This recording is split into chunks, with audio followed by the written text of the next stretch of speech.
listener production. Hi, I'm Sacha Barbour Gatt. Welcome to The Briefing. Have you thought about how long you want to live for? It feels like with each technological development, that top number for life expectancy gets bigger and bigger. But some new research is telling a different story. So the phenomenon of entropy, this slowdown in the rate of increase in life expectancy, has been occurring, and it will continue to occur. In today's deep dive, we find out why we're approaching the end of an ever-growing peak life expectancy number and why it's not bad news. That's coming up after today's headlines with Chris Spiru. Today's Thursday, October 17. Morning, Sash. Morning, everybody. Australia's fertility rate has hit lows not seen since colonisation, with the number of births in 2023 tumbling by 4.6%, and the cost of living crisis is being blamed. Last year, 286,998 babies were born. That's the lowest number since 2006. That figure has caused Australia's fertility rate to drop to 1.5, a record low. And if you're wondering, the fertility rate and birth rate are different things. The fertility rate refers to the average number of children born to a woman over her lifetime, while the birth rate is the total number of live human births per 1,000 of the population. Yeah, the trend is most represented in the country's capital cities, with the inner city areas of every capital seeing fertility rates below 1. So where should the fertility rate ideally be sitting? Well, if a population wants to have enough babies to replace itself from one generation to the next, that number should be sitting at 2.1. So we are well behind that. The only places in Australia to achieve that 2.1 are all in rural and regional country areas. So, you brought up at the top there the cost of living idea that, it's expensive housing and it's expensive trying to raise children in Australia in 2024.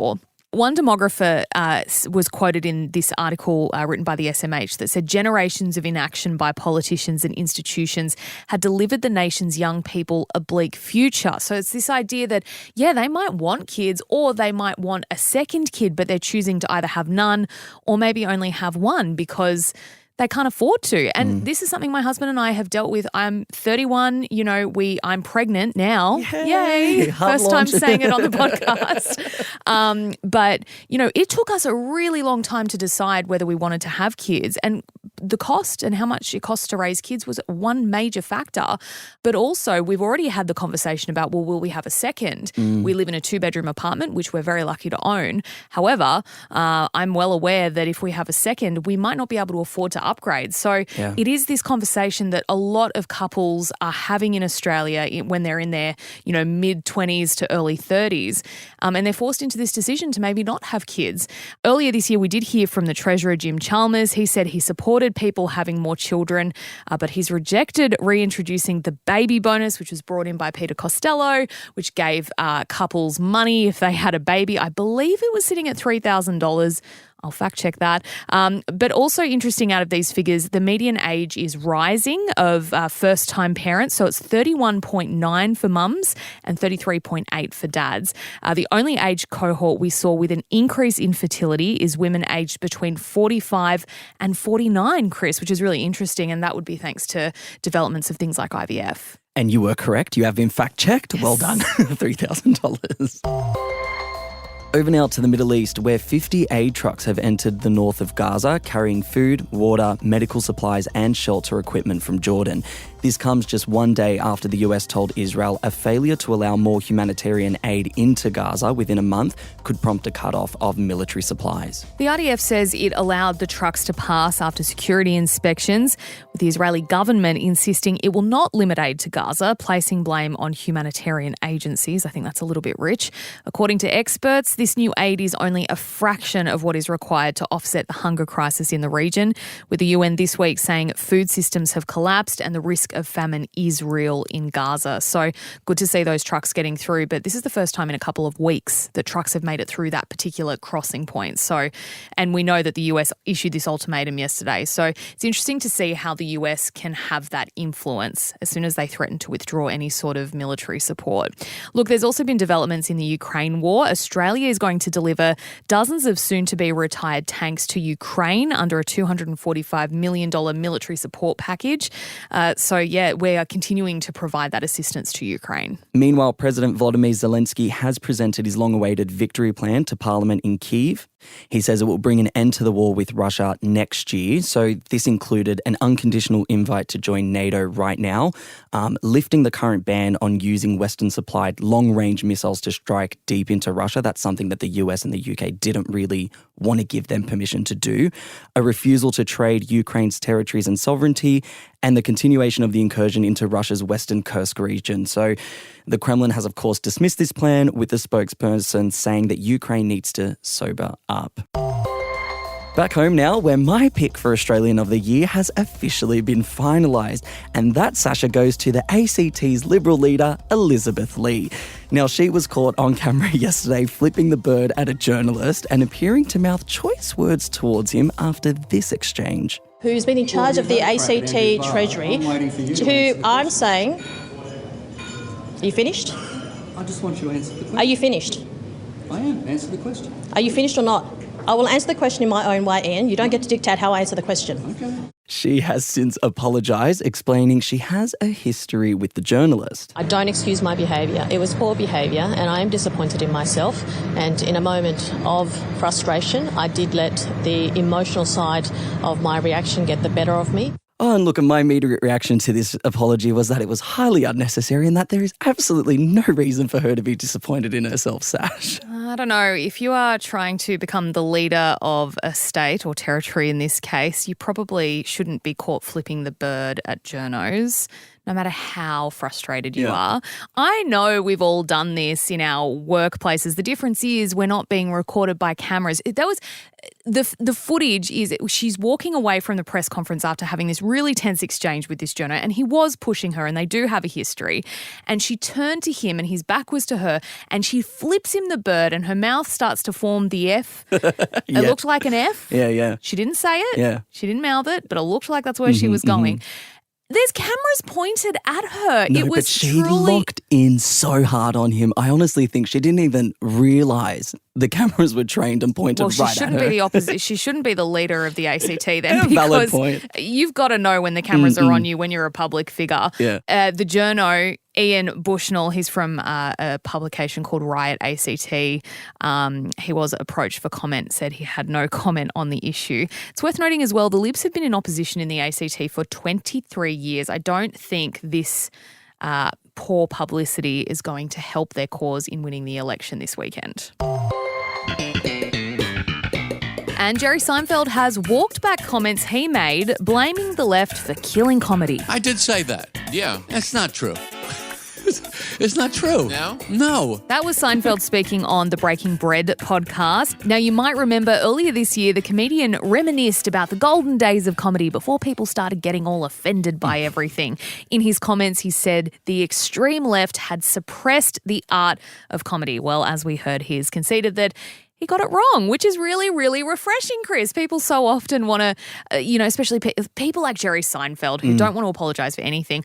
I take my hat off to him. He came out and he said, you know what? Yeah, I shouldn't have said that. That probably wasn't right. So good on him. Yeah, and I will say, I saw him live in concert. My auntie had a spare ticket that no one wanted to go to. No offence to Jerry Seinfeld, just people who were interested in going, they weren't in the country.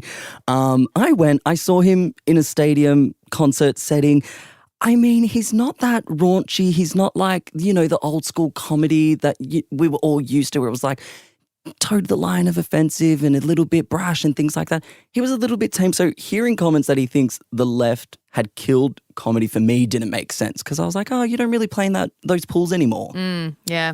I don't know. I don't really pay much attention to him, to be perfectly honest. My link to Jerry Seinfeld is through my dad from watching Seinfeld before The Simpsons, taking up my Simpsons time. So that's my reference to him. But yeah, good on him. Like I said, coming out and apologising and acknowledging, maybe I got that wrong. Anyway, that's enough about Jerry Seinfeld. Sash, it's now time for your deep dive, looking into why our life expectancy has reached a peak.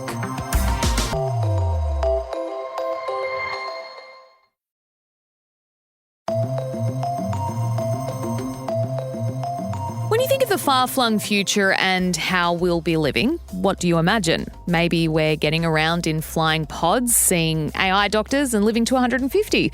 If that's what you did picture, you're not alone. A lot of people think our life expectancy is only going to continue to increase through medical and technological advancements. But that might not be the case. New research has suggested that while we're still gaining life expectancy, it is at an increasingly slower pace than in previous decades.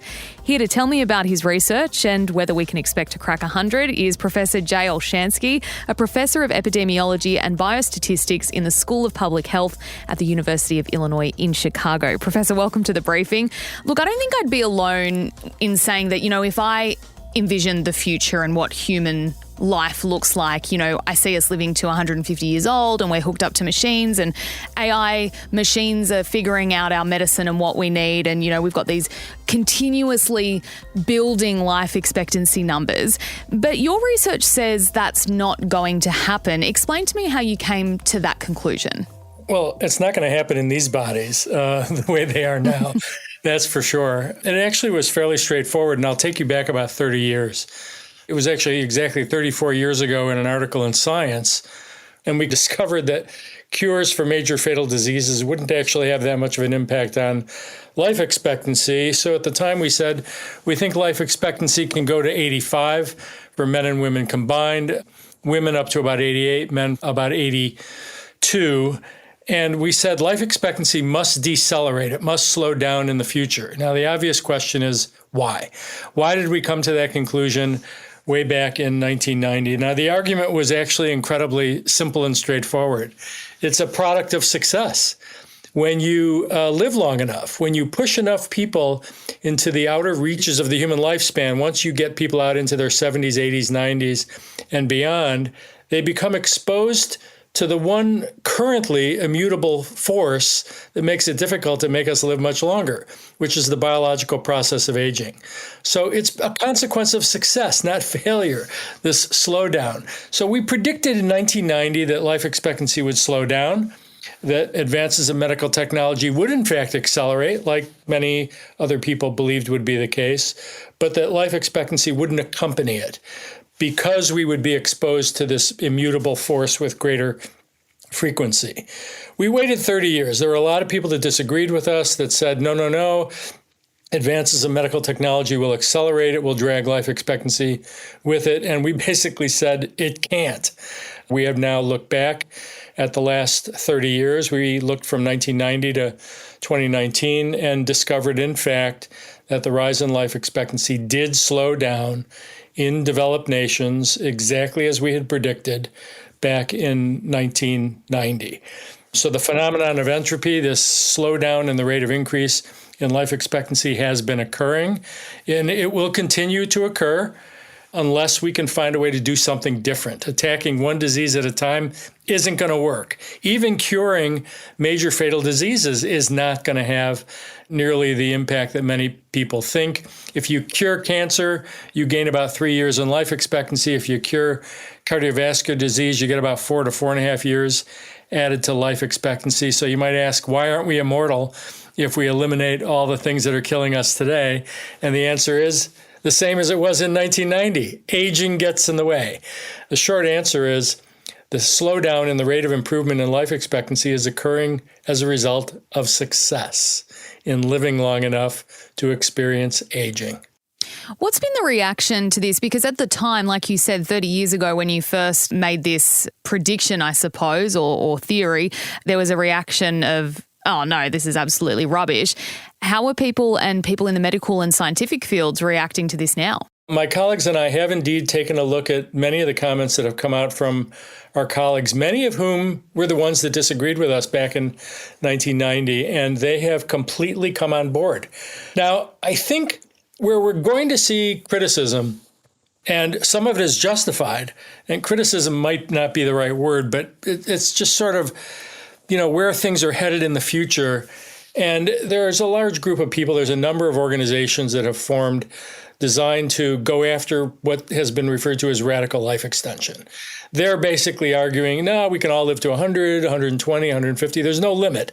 Some people have even said, yeah, immortality is possible. Death rates of 0 are possible. In my view, most of those are biologically naive comments, probably from people who haven't experienced aging yet. But they're talking about technologies that don't exist yet, that have the potential to do what they think is possible, which is to make these bodies last a lot longer. The problem is when people are making these claims that we can all live to 150 or whatever number they make up, only one person's made it to 122, so anything higher than that is made up out of thin air. The folks that are doing this are relying on advancements in technologies that don't yet exist, and then they generate their forecasts and their assumptions often based on animal models where they're increasing, the human longevity by a percentage that's roughly equivalent to what's achieved in mice and dogs and other species for whom aging has indeed already been slowed. And so in humans, because we're so long-lived, the concept of radical life extension is an untestable scientific hypothesis. When somebody says they can add 50 years to life or 100 years or 500 years to life, well, you have to wait that long to find out if they were right. And so you can't actually know the answer to any of these claims about radical life extension in advance. What you can do is you can measure health span, how healthy people are as a result of whatever interventions we're talking about, whether it's disease reduction or going after the biological process of aging itself, which is why I have argued, and as have my colleagues, that the focus of our attention should not be on life extension. It should be on health extension, on compressing the frailty and disability that's associated with growing older, which I think we can do, certainly by slowing aging, but possibly even by altering our lifestyles to some extent. I think that that's the direction that we should be headed. I'm interested to know if you think that the pursuit of longevity is kind of born a little bit out of fear, in that we fear death and we want to live longer so that we can avoid death for longer. Yeah, so this effort to make us live longer, to combat aging, it's not a new pursuit. It's an old pursuit. It's been around for thousands of years. In fact, I have called anti-aging medicine the second oldest profession. People have been selling longevity for thousands of years. They've come up with all kinds of elixirs. Remember, the origin of alchemy itself, the idea of transmuting lead into gold, originated because of the belief that if we could consume small quantities of gold, we could achieve the properties of immortality that gold has. And that's why these kings wanted to drink their wine out of gold cups. Clearly, a fear of death is driving much of this. But look, you have to realize that what we've done in the last century has been absolutely remarkable. We now enable people to live well beyond the age of 60, into their 70s, 80s, 90s, and for some even to 100, often with very good health, with mind and body intact. This is a gift of medicine. This is a gift of public health. So we got exactly what we wanted. We got these longer lives. We saved our children from dying of infectious diseases. We saved women from dying during childbirth. So we got what we wanted. We got these longer lives, and now we're paying the price. The price for these longer lives is the rise of heart disease, cancer, stroke, Alzheimer's, and all of these things that go wrong with these bodies. Again, it's a consequence of success, not failure. So we've referred to these changes in life expectancies as revolutions.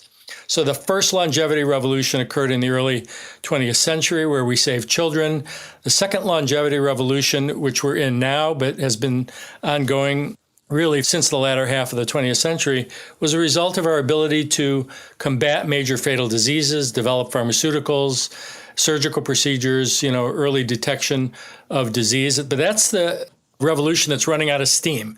That's what we've now demonstrated is slowing down. The next longevity revolution is the one that we think is going to be devoted to slowing the biological process of aging itself, called geroscience. And I'm a huge fan of this. And in fact, I would say if we don't find a way to slow aging, if we continue on with the current disease model, we may not like what we see in the future. It's entirely possible that people that make it out to older ages in the future, of course, aren't going to be selected by time as previous generations. They're going to, the door is open for them to live these longer lives. So selection is no longer operating like it used to. So we're likely to see notable increases in frailty and disability among future cohorts of older people if we continue along the current pathway of attacking one disease at a time. It's a fascinating conversation. And interestingly, something that I thought might be a depressing topic to talk about was actually quite uplifting, given that, your explanation that this is a product of our success in improving the human life and human life expectancy. Quickly before we let you go, this is a bit of a curiosity, a bit of a curveball question for you. The world loves to mark aging milestones. We celebrate our centurions. The oldest woman to ever lived reportedly reached 122 back in 1997. Right now, the oldest person is supposed to be 116. But there have been questions about how likely it is that these people are actually reaching that age. Given your expertise in this field, I thought I'd ask you what your opinion is. Well, look, historically, there has been a lot of age exaggeration and embellishment. There's a famous study from the 20th century where researchers would go to a part of Soviet Georgia and ask people how old they were, and somebody that they interviewed would say that they were 100. Then they would go back and ask the same person how old they were a year later, and they'd be 105. So age exaggeration happens. There's no question about it. But having said that, there are ways in which it is possible to validate the ages of individuals. And Jean Calment, the 122-year-old, has been well validated by Dr. Jean-Marie Robin in France. I wouldn't question that one at all. There is reason to question some of these, but in the end, it doesn't matter. These are the tips of the tails of the survival distribution for humans. These are a few people, they're the Usain Bolts of longevity, right? It doesn't really mean that much for the rest of us. They're interesting cases, and it's interesting to study the genetics of these individuals. But yeah, would I question the ages of some of these individuals? Yes, of course. Does it matter all that much? No, it doesn't. I do have one other thing that I think is worth hearing. One of the questions that has been coming up is what happens if we, use diet and exercise? We get people to adopt healthier lifestyles. They stop smoking, they eat less, they do everything right. Isn't that going to achieve a large increase in life expectancy? And the answer is no. In all likelihood, it won't. Modern medicine has come up with incredibly effective ways of dealing with all of these harmful behavioral risk factors that we've acquired. We smoke, we drink, we develop cancer, we become obese. Well, guess what? We now have drugs for obesity. We have drugs for cardiovascular disease. We have drugs for high blood pressure.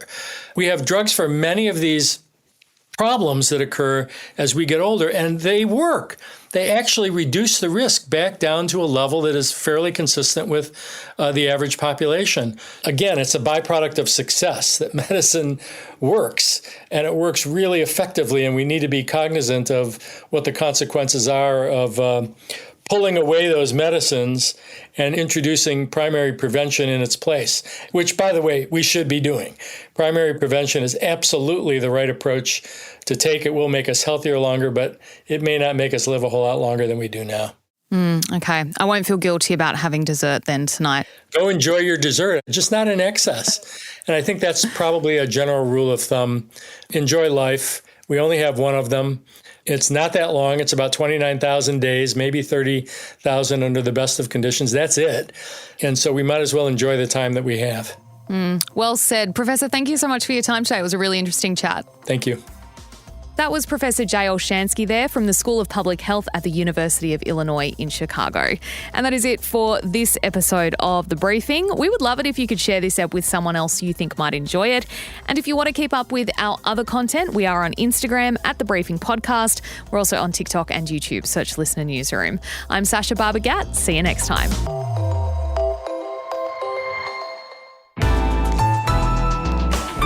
Listener.